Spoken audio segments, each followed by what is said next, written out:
Hola, buenos días. Soy Juan de Bricoángela. Hoy os vamos a mostrar los diferentes martillos que tenemos en la tienda y para su diferente uso. Tenemos martillos de encofrador, tenemos martillos de carpintero con orejas, martillos de carpintero clásicos, el martillo de bola de nylon y el martillo de bola de acero. Ahora, a continuación, os vamos a detallar el uso de cada uno de los martillos. Bueno, aquí tenemos los martillos de encofrador. Son martillos con un mango de nylon de alta densidad y muy resistente. Este en concreto, que es de la casa Bellota, tiene un refuerzo en la cabeza y tiene unos refuerzos laterales para poder golpear en las placas. Todos llevan imán y una oreja grande. Además, están muy bien equilibrados y tienen un peso, este en concreto, 750 gramos. El siguiente que tenemos aquí es un alico, también con mango de resina de alta densidad.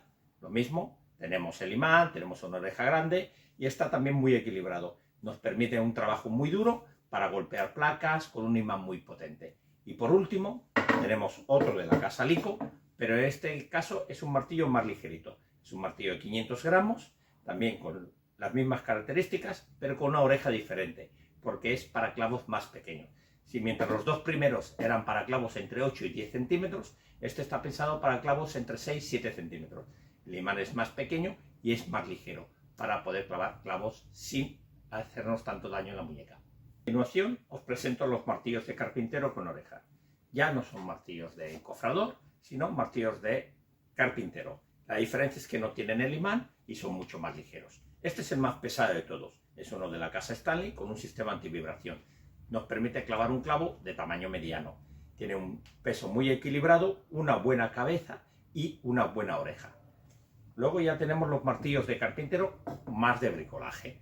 Tenemos un martillo de la casa HR, que es del grupo Alico, con una oreja importante y una cabeza grande. Es bastante ligero, pero al mismo tiempo nos permite un impacto fuerte.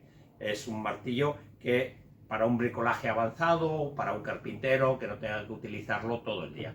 Y por último, tenemos el martillo pequeñito.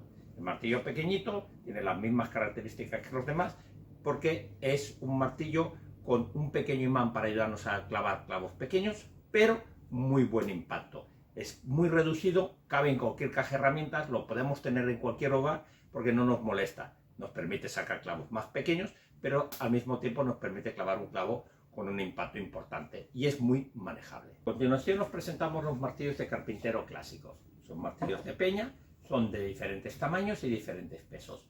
Eso quiere decir que es un martillo que, aunque todos tengan la misma característica, que llevan un biselado tanto por detrás como por delante, es para un clavo pequeño o mediano. La diferencia está solo en el peso. Este, por ejemplo, es el más ligerito de todos. Nos permitiría clavar unos clavitos muy pequeñitos. Clavitos de cristalero, clavitos de junquillos, etc. Luego tenemos el mediano.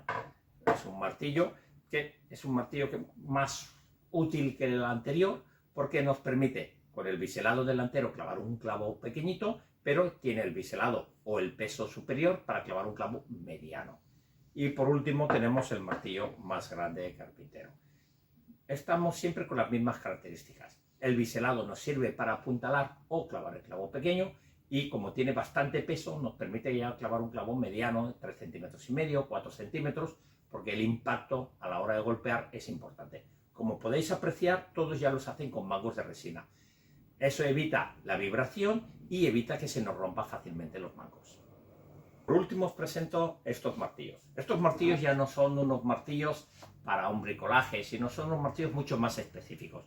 Son martillos, como podéis ver en este caso, es un martillo de cabeza de nylon, cabezas intercambiables, es para golpear piezas que no queramos que se dañen o se rompan.